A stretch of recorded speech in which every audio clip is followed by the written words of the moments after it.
Les monstres. Voici venue l'année des monstres. Attention, je parle de sport. Pour une fois, on va parler sport. Il y a deux nouveaux monstres. Un Français, un Norvégien. Le Français, c'est un jeune basketteur. Il a à peine 18 ans. Il mesure 2,19 m et pèse à peu près 104 kg. Et il va devenir la superstar de la fameuse NBA américaine. C'est un basketteur de grand talent, c'est pas seulement sa taille, il se sert très bien de son corps, ses bras sont tellement longs que non seulement il peut faire des dunks et passer des paniers, il en a passé 38 l'autre jour à Las Vegas dans un match exhibition, mais aussi, grâce à ce bras, grâce à l'agilité, il sait très bien arrêter la balle au moment où elle va rentrer dans le panier. Alors il est très intéressant parce qu'il est intelligent, il est modeste, il est autodidacte, certes, sauf qu'il a quand même son bac, il dessine, il est poli, il est courtois, il a toutes les qualités nécessaires et il a évidemment la jeunesse. Il a devant lui des années.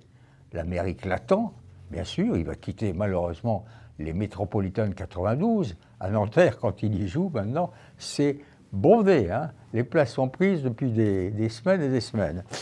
Et il parle l'anglais, il l'a appris tout seul, il s'est mis à l'apprendre en regardant les séries télévisées, en écoutant des interviews.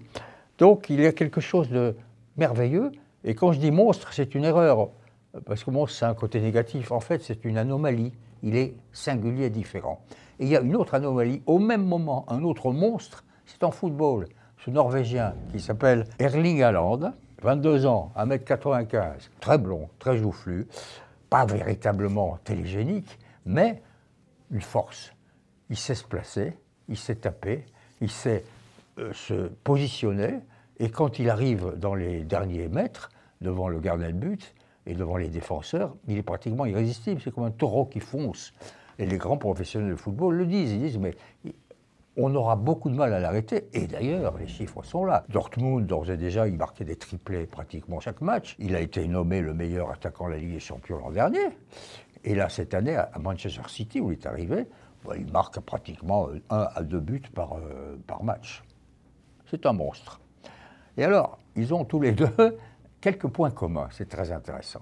Au fond, c'est dans les gènes tout ça. Il faut regarder leur ADN.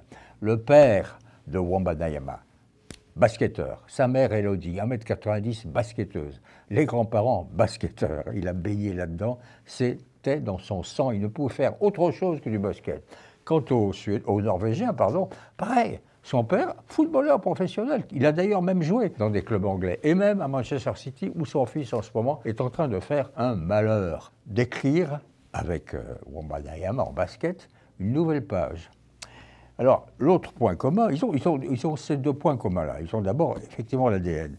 L'autre, c'est qu'ils bousculent les hiérarchies, forcément, ça y est. Un jour, LeBron James sera un enfant par rapport à Wembanyama en Amérique. Quant à Haaland, il y en a un qui peut-être lui permet d'être un peu boudeur. C'est peut-être aussi pour ça la tête boudeuse de Mbappé. Mbappé se voyait et se disait et pensait qu'après que Ronaldo et Messi aient pris leur retraite, il serait le grand footballeur, le numéro 1 mondial. Eh bien, il y a un numéro mondial qui arrive, qui a 1 ou 2 ans de plus que lui. Ils ont à peu près le même âge, c'est la même génération. Il va lui porter ombre toute sa vie. C'est normal. Ça plaît beaucoup, parce que c'est nouveau, c'est ça aussi le point commun, et les médias s'en repaissent, ils veulent de la chair fraîche, les médias. Et donc c'est une page qui se tourne. C'est la même en tennis avec Alcaraz, hein. C'est une page qui se tourne, c'est la loi du sport, mais c'est aussi tout simplement la loi de la vie.